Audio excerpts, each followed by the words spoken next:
But what possible connection could Franklin have to the bones? Could he have been experimenting on corpses for some reason? Or trying to link the properties of electricity with medicine? Perhaps the bones themselves could provide clues. Professor Hilson uncovered more bones, which bore the same cut marks the coroner observed. So these are some of the leg bones from the site. There are lots of parts of the limbs. Most of them have cut marks on them. These are saw cuts. You can see the marks of the teeth running across it. It seems to have been done in one go. This is the top of an adult skull, and it's been cut off using a saw. We can tell it's a saw because of the scratch marks on the teeth, and also it was a straight saw. They took several cuts. One fact was clear. These bodies had been cut up after death.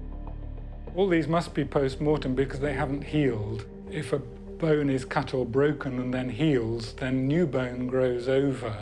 And so we can certainly tell if a break took place sometime before death.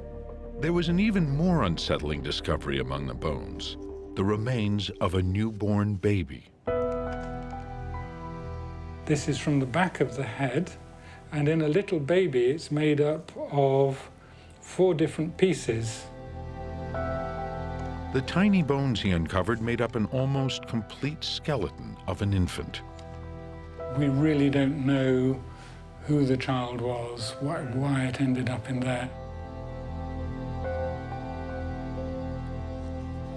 Hilson made another discovery. The human bones were mixed in with animal and bird remains.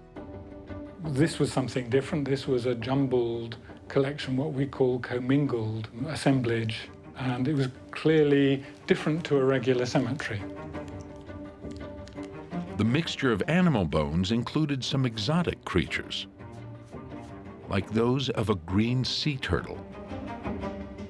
These, for example, are the arm bones, the humerus, which are very, very distinctive. I recognized what I was dealing with the moment I saw them in the ground. The exciting thing was to find not only the turtle, but also mercury sitting in association with it.